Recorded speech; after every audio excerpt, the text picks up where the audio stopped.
안녕하십니까. 힙한TV의 윤필환입니다. 외래에서 걸음걸이가 이상해졌다거나 아니면 다리를 갑자기 절게 된다는 것을 불편해 하시면서 진료를 보러 오시는 분들이 계시는데요. 다리가 아파지면 어떻게 다리를 절게 되는지, 어떤 이상이 생기는지를 오늘 알아보도록 하겠습니다. 꼭 걸음걸이가 이상해지는 경우가 다리가 아파서뿐만이 아니라 여러 가지 경우가 있기 때문에 그 외에 다리가 아픈 것 말고도 어떤 경우에 다리를 절게 되는지도 한번 알아보도록 하죠. 그래서 다리가 아프거나 근육이 약해서 걸음걸이가 이상할 때 지팡이나 목발을 어떻게 짚는 것이 좋고 또 근육 운동을 어떻게 하는 것이 좋은지도 간단히 설명드리도록 하겠습니다. 인터넷에서 정상 보행, 보행 영상을 검색했을 때 찾으실 수 있는 영상들인데요. 이렇게 자연스럽게 옆모습, 앞모습으로 걷는 모습을 보실 수가 있죠. 이 영상은 아마도 애니메이션 작화를 위해서, 애니메이션을 만드시는 분들을 위해서 레퍼런스 참고용으로 만드는 동영상이라고 합니다. 다양한 영상들이 있습니다. 다리를 저는 것부터 시작해서 뭐 화가 나서 걷는 것, 아니면 뭐술 취해서 걷는 영상들이 있는데 그 중에서 이 영상이 정상적으로 걸을 때 참고용으로 쓰이는 동영상입니다. 자연스럽죠? 보시는 것처럼 자연스럽게 걸을 때 보행을 분석하게 되면 흔히 입각기와 유각기로 나누게 됩니다. 영어로는 스턴스 페이스, 스윙 페이스라고 하는데 뭐 이렇게 복잡하게 말씀드릴 거는 아닙니다. 그냥 요 정도는 그냥 한번 알고 지나가시는 게 좋을 것 같아서요. 입각기라는 것은 별게 아닙니다. 발 뒤꿈치가 앞으로 내디뎌서 땅에 닿았을 때부터 시작해서 걸음을 내디디면서 다시 앞꿈치로 땅을 떼기는 순간까지, 그러니까 땅으로 한 발로 땅을 지지하는 그 시기이죠. 그것을 입각기라고 하고 반대발이 이제 입각기에 접어들어서 이쪽 다리가 허공에서 앞으로 다시 나아가는 이 부분을 유각기, 뭐 우리말이 오히려 더 어렵죠. 스윙 페이스, 스윙한다는 거죠.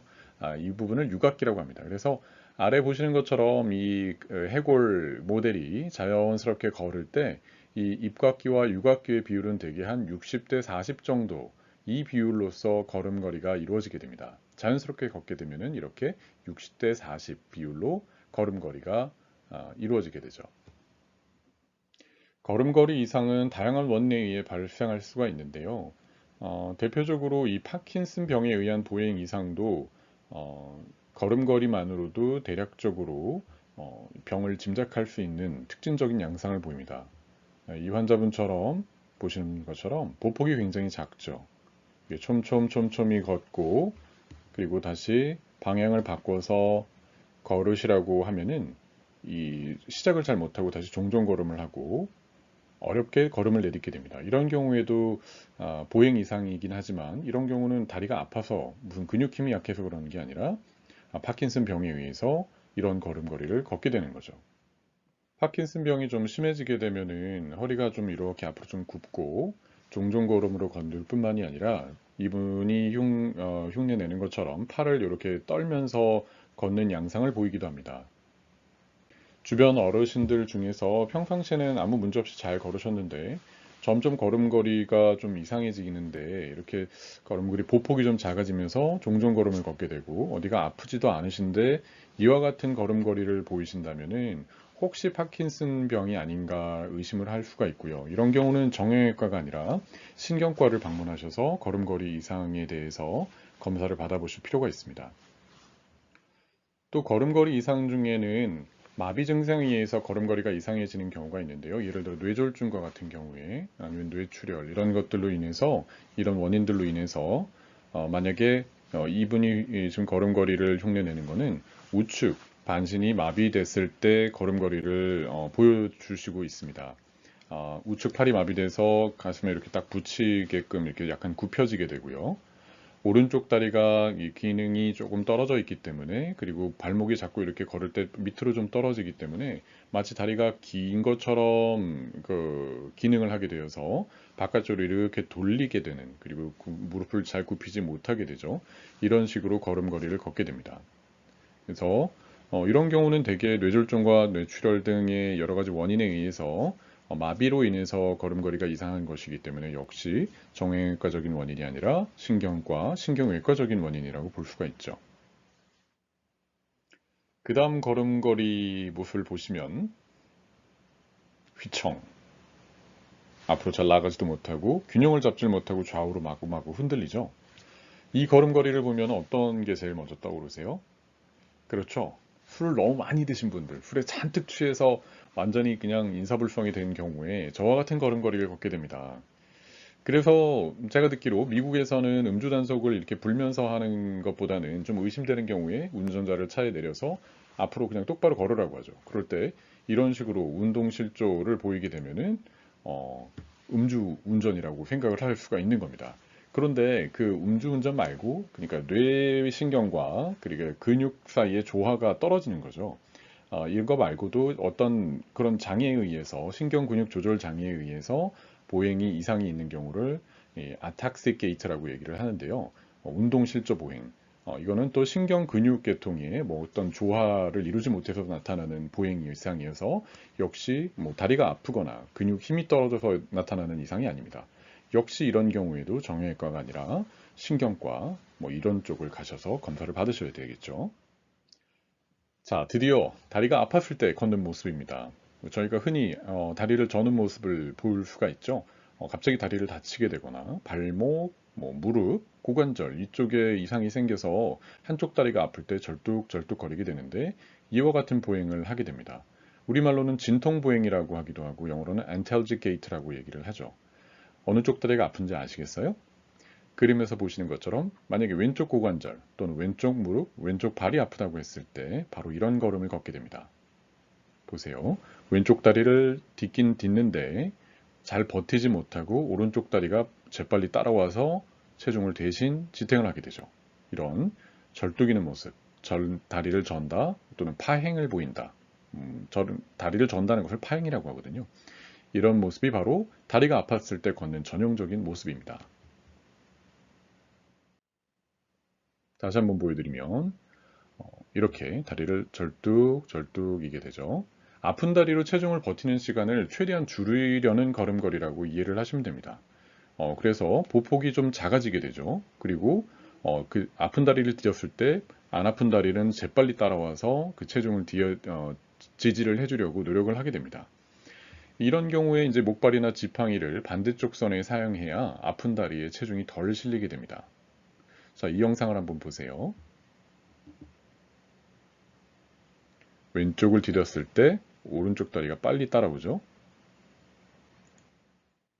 이런 식으로 한쪽 다리가 아파서 목발이나 지팡이를 사용하게 될 때 많은 분들이 어느 쪽에 목발이나 지팡이를 사용해야 되는지 궁금해 하십니다. 물론 양쪽으로 할 때는 당연히 양쪽을 사용해서 아픈 다리를 땅에 잘 딛지 않도록 조심을 해야 되는데 한쪽만 사용할 경우에 아픈 쪽에 짚어야 되는지 아니면 반대쪽에 짚어야 되는지 헷갈려 하시는데요.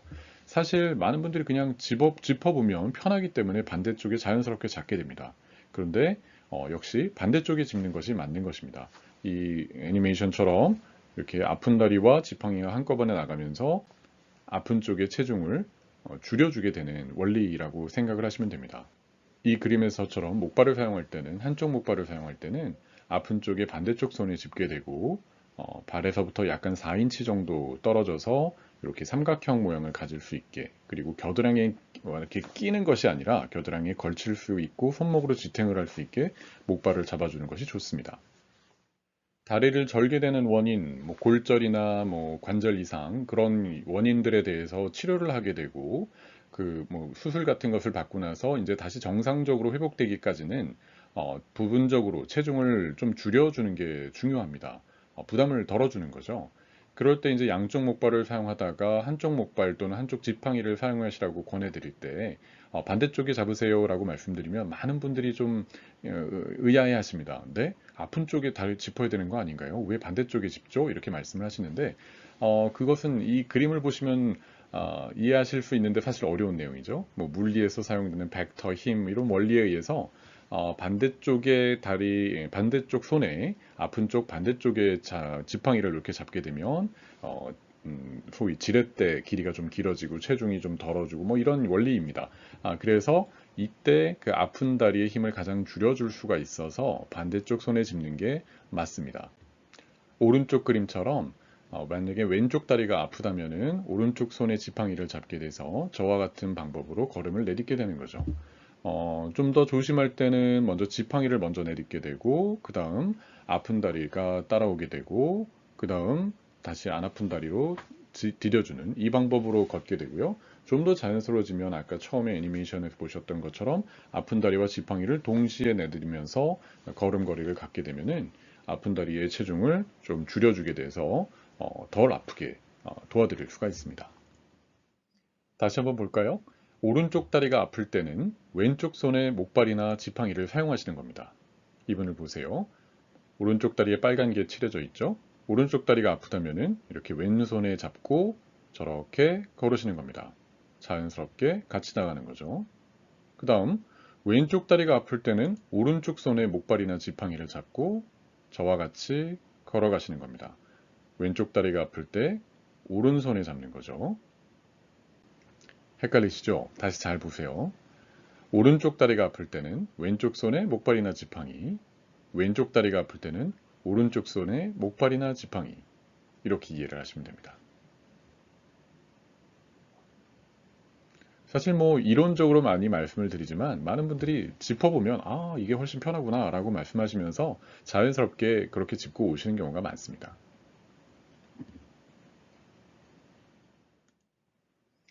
자, 이제는 근육 힘이 약할 때 걷는 모습을 보여드리겠습니다. 진료실에서 걷는 모습인데요. 다리를 뒤뚱뒤뚱 걷게 되고 몸도 좌우로 약간 흔들리면서 정상적인 걸음이 아니라는 것은 한눈에 아시겠죠? 저희 정형외과 의사들은 외래에서 진료를 볼 때 환자분들이 문을 열고 들어오시면은 그 짧은 거리라도 걷는 모습을 유심히 쳐다봅니다. 그래서 자리에 앉으실 때까지 그 걷는 모습만으로도 이분이 어느 쪽이 아프시구나. 엑스레이를 봤을 때 이 엑스레이 상에 보이는 것처럼 그것보다 훨씬 심하거나 아니면 엑스레이 보이는 것보다는 잘 참으시는구나라고 이렇게 판단을 하게 되죠. 그래서 진료실에서 걷는 모습이 굉장히 중요합니다. 그래서 진료실에서 걷는 모습을 보고 진단하는 것도 굉장히 저희한테는 중요한 단서라고 할 수가 있죠. 이분은 좀 걸음걸이가 보상 기전도 있고 좀 복잡하긴 한데 말씀드리면 오른쪽 고관절 근육이 뭔가 이상이 생겨서 약할 때 이와 같은 걸음걸이를 걷게 됩니다. 그래서 이와 같은 걸음걸이를 좀 과장해서 흉내를 내게 되면은 이와 같은 이 모델 분이 걷는 것처럼 뭐 걷는 패턴이 보이게 되는데요. 이런 것을 영어로 트렌델렌버그 게이트, 트렌델렌버그 보행이라고 얘기하게 되는데 이 모델분이 걸으실 때의 이상 보행은 우측 외전근이 약할 때 걷는 모습입니다. 우측 외전근이라는 거는 고관절을 둘러싸고 있는 근육 중에서 다리를 옆으로 벌리는 굉장히 중요한 근육인데요. 그 근육에 어떤 문제가 생겨서 이상이 있거나 약해졌을 때 이와 같은 걸음걸이를 걷게 되죠. 어, 골반이 왼쪽으로 이렇게 떨어지잖아요. 그러면 왼쪽 고관절에 이상이 있는 거 아닌가? 라고 생각하실 수가 있는데 오른쪽 고관절에 외전근이 약할 때 이런 걸음걸이를 걷게 됩니다. 보시면 몸통은 오른쪽으로 또 기울게 되죠. 그래서 아까 먼저 보여드렸던 분의 걸음걸이는 그것들이 막 보상이 되기 때문에 사실 이분처럼 이렇게 정확하게 막 왔다 갔다 하는 게 아니라서 진단을 하기가 쉽지는 않죠. 사실 너무 자세하게 말씀드리면 좀 어렵기도 하고 내용이 재미없을 수도 있는데요. 이 유튜브를 저희 정형외과 전공의 선생님들도 보기 때문에 전연차 선생님들은 이 그 슬라이드를 보면 좀 왜 이런 보행이 생기는지 좀 이해하는 데 도움이 될 것 같고요. 일반인 분들도 여러분들도 보시면 보행 이상이 저렇게 생길 수 있구나 라고 이해하시는 데 도움이 될 것 같아서 이 슬라이드는 그냥 추가를 해봤습니다. 저희가 생각을 해보세요. 한쪽 다리를 이렇게 들어 올렸을 때, 이 해골 모델의 왼쪽 그림처럼 왼쪽 다리를 이렇게 들어 올렸을 때, 오른쪽 고관절 근육이 아무런 이상이 없이 정상이라면 골반을 이렇게 평행하게 유지하려고 굉장히 힘을 꽉 주게 됩니다. 그렇죠? 그래서 골반을 이렇게 평행하게 됩니다. 그런데 그 오른쪽 외전근, 그 중둔근이 굉장히 중요한 역할을 하게 되는데요. 그 오른쪽의 외전근이 그 힘이 약해진다면은 이렇게 한쪽 다리를 들렀을 때 골반이 똑바르게 유지되려고 하는 것을 견디질 못해서 왼쪽으로 이렇게 확 기울어지게 됩니다. 바로 이런 보행을 보이는 거죠. 왼쪽 동영상에서 보시면 평행하게 골반을 유지해야 되는데 왼쪽으로 골반이 확 기울어지는 게 보이시죠? 그래서 앞서 모델분이 보행을 할 때 왼쪽으로 골반이 기울어지고 그것을 보상하기 위해서 몸통은 오른쪽으로 기울어지게 되는 이런 보행이 트렌델렌버그 보행이라고 하고, 이런 보행을 보일 때 고관절의 외전근이 약해졌구나, 고관절의 외전근이 이상이 있구나 라고 저희 의사들이 진단을 할 수가 있는 거죠. 걸음걸이가 이런 파행을 보이는 경우에는 고관절에 근육이 이상이 있구나 라고 이해를 하실 수도 있습니다. 이런 보행은 이상이 있어서 생길 수도 있지만 고관절에 수술을 받으신 분들에서 너무 이쪽 우측 고관절을 잘 많이 못 쓰게 되는 경우에는 자연스럽게 근육이 약해지거든요. 그래서 회복되는 과정 중에 이런 보행을 보일 수가 있습니다. 그래서 일시적인 경우도 있어서 일시적인 경우에는 근력 강화 운동으로 이런 보행을 극복할 수 있죠. 이런 보행 분석을 많이 하게 됩니다. 3D 모델로 하게 되죠. 그래서 보시면 아까 말씀드린 것처럼 한쪽으로 확 기울였죠. 그러면 기울인 반대쪽, 이 모델로 치자면 왼쪽이겠죠. 왼쪽 고관절의 그 외전근, 중둔근이 약화된 겁니다. 뒤에서 보면 또 확 기울었죠. 확 기울었을 때 왼쪽 뒷모습이니까요. 왼쪽 고관절의 외전근이 약할 경우에 이와 같은 보행을 보이게 됩니다. 다시 한번 볼까요? 확 기울어졌는데 오른쪽으로 기울어졌죠. 그러니까 왼쪽 고관절의 근육이 약해졌다. 고관절의 외전근이 약해졌다. 이렇게 보실 수가 있는 겁니다. 이런 파행을 보일 때 고관절의 외전근이 약해졌다. 어렵지만 그래도 이해하실 수 있겠죠? 자, 이렇게 외전근이 약해졌다. 그래서 그런 파행을 보인다. 절름거리는, 절개되는 걸음걸이가 있다. 그럴 때 저희들이 근육 운동을 하세요. 이렇게 말씀을 드리는데 그럼 어떤 근육 운동을 하나요? 자, 외전근 강화 운동입니다. 이전에 고관절 전치환술, 인공관절 후에 근력을 강화시키는 운동 동영상에서도 보여드린 적이 있는데요. 가장 간단한 방법으로는 옆으로 누워서 저렇게 에어로빅을 하듯이 다리를 옆으로 들어 올리는 이 운동 방법이 외전근을 강화시키는 방법입니다. 옆에 모델에서 보시면은 근육이 저같이 동작을 하잖아요. 그때 가장 중요한 근육이 중둔근인데요. 이 운동을 열심히 하시면 외전근이 강화가 됩니다. 이렇게 누워서 들어올리기가 힘드신 경우에는 똑바로 누워서, 옆으로 누워서 말고 똑바로 누워서 고무줄을 사용해서 다리를 벌린다든지, 아니면 처음에는 그냥 다리만 벌리는 운동만 하셔도 근육 운동이 될 수가 있습니다. 서서 하는 방법으로는 넘어지지 않도록 처음에는 균형을 잡기 위해서 의자나 난간을 잡고 운동하고자 하는 쪽을 다리를 옆으로 저렇게 들어 올리는 거죠. 이때는 상체를 딱 고정한 채로 운동을 하셔야 외전근을 효과적으로 강화시키는 운동을 할 수가 있습니다. 저와 같이 들었다 내렸다, 빨리빨리 하는 게 아니라 천천히 들어 올렸다가 버티고 다시 내리고, 이런 동작이 외전근을 강화시키는 방법입니다. 또 마지막 단계로 이제 근육 힘도 좋아지고 균형을 잡을 수 있다면은 저와 같이 서서 상체를 똑바로 유지한 채로 다리를 들어 올렸다 내렸다 하는 방법으로 역시 외전근을 강화시킬 수 있습니다. 외전근이, 특히 고관절 근육이 약해졌을 때 절지 않고 걷는 방법 이제 아시겠죠? 그래서 평상시에 이런 고관절 주변 근육을 강화시키는 것이 매우 중요합니다. 절지 않고 걷고 또 정상적인 걸음걸이를 걷는데 굉장히 중요하기 때문에, 이 외에도 이전 고관절 치환술 후 고관절 근육을 강화시키는 영상 사실 몇 가지가 없거든요. 그것만 잘 보시고 평상시에 따라 하셔도 올바른 걸음걸이를 걷는데 도움이 되실 것 같습니다. 네, 오늘은 이상으로 마치겠습니다. 감사합니다.